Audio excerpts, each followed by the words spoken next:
After receiving great reviews from both critics and audiences alike, I've been really looking forward to checking out Banshees of Inisherin, especially once we got our Oscar nominations. With that much clout around this movie, I got really excited. So here's my review of Banshees of Inisherin.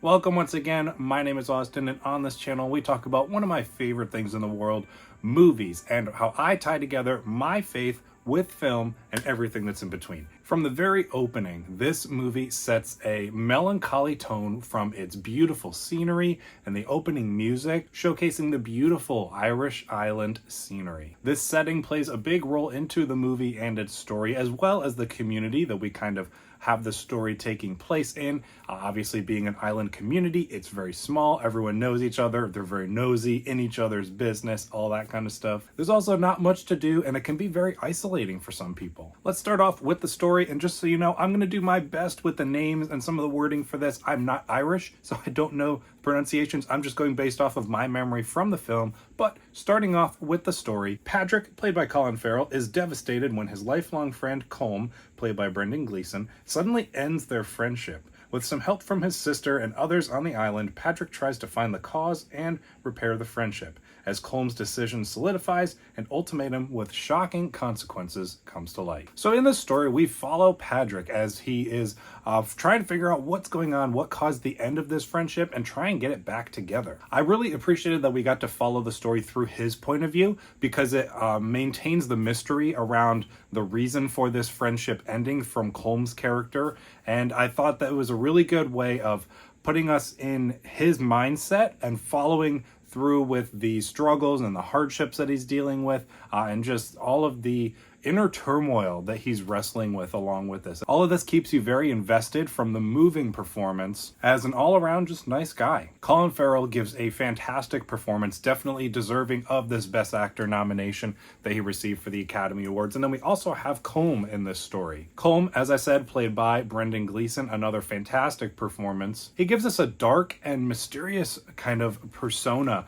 that's very reserved in many senses, not always the most social, but very cordial with a lot of people on the island, and someone that everyone all around really enjoys his presence. From an acting standpoint, I loved the chemistry on screen that they have. They've been in previous roles together, so I just love their on-screen chemistry. Despite the fact that this chemistry is of a broken and fractured friendship, I thought they still really carried the more emotional moments in different scenes, as well as some of the more humorous ones.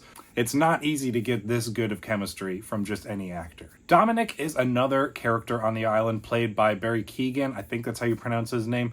And I thought he was excellent as well. He's a bit of an outcast on the island. He has some disability issues, it seems, or at least social issues that make it harder for him to converse with people and for people to like and get along with. He really has a great hold on the character, and it gives a performance that in the hands of a lesser actor would not have been as impactful as it was. Like I said, he's a side character, but he really stands out in this movie and is able to carry those scenes that he's in with both of the main actor performances, and all around really adds an interesting element to the story. Then we have Siobhan, Patrick's sister, and I thought she was one of the more well-rounded performances. She has multiple sides to her. She has a tough side, she has a soft side. She's very hopeful. She has a dream for the future, while everyone else is just kind of either accepted or is satisfied enough and content enough with their life here on the island. She's someone who sees herself going further and beyond all of these things. She and Patrick have a really close, really and beautiful relationship in many ways. They have their issues, sure, that we get to see throughout the film, but at the core, they're each other's rock when it comes to the foundational parts of who they are. Moving on to the music for the movie, I thought that the music had beautiful use of instruments. There was many points where it was just one or two instruments at a time.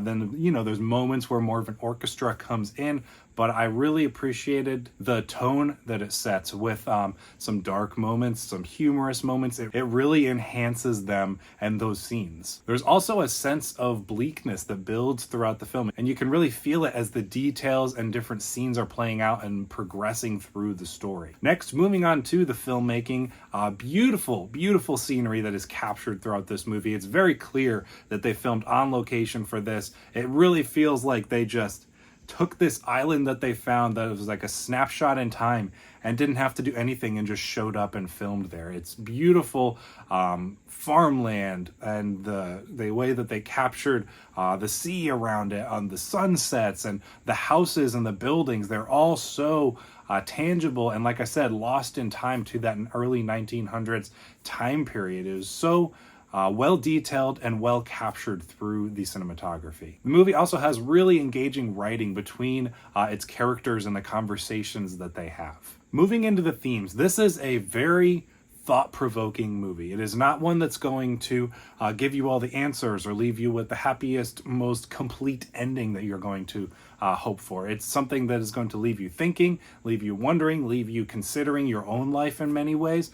There's lots of different themes that it has you comprehend throughout. What initially presents itself as just a man trying to get his friend back becomes an exploration of the things that we value in life and what, if any, legacy we want to leave behind. And then it even ventures into ideas of to what extent do our lives matter more than the lives of those around us and the friendships and relationships of those around us. There's also a heavy subtleness with the isolation and the loneliness that an island brings and the impact that it has on its community and its people. Many of these themes brought different scriptural ideas to my mind and different Bible verses. I'll mention a few of them here. First, we have Proverbs 17:17. A friend loves at all times, and a brother is born for adversity. Again, honing in on that impact of a brotherly friendship. And then also Proverbs 18:24. A man of many companions may come to ruin, but there is a friend who sticks closer to a brother, giving us a genuine example of what a Christian friendship should look like. And then we have Psalm 145:4.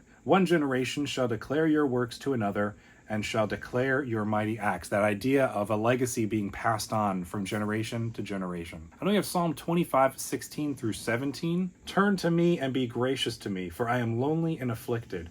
Relieve the troubles of my heart and free me from my anguish. Really locking in on that sense of loneliness and the companionship of fellow Christians and the Lord himself. Moving into my final thoughts, this is not a movie with a traditional satisfying ending. It's one that is very introspective throughout, and then as it ends, leaves you thinking on what you just took in, the characters, as well as looking inside of yourself and how you would react and deal with those such emotions and events that took place. We get all around incredible work, from the performances to the music to the filmmaking. All of those things are really great. It's a deep and thought-provoking movie with very introspective and human themes and emotions to consider. When I initially finished the movie, I was going to give it a 7 out of 10, but I kind of read up and watched a little bit to do with the ending and kind of breaking it down a little bit more of what happened.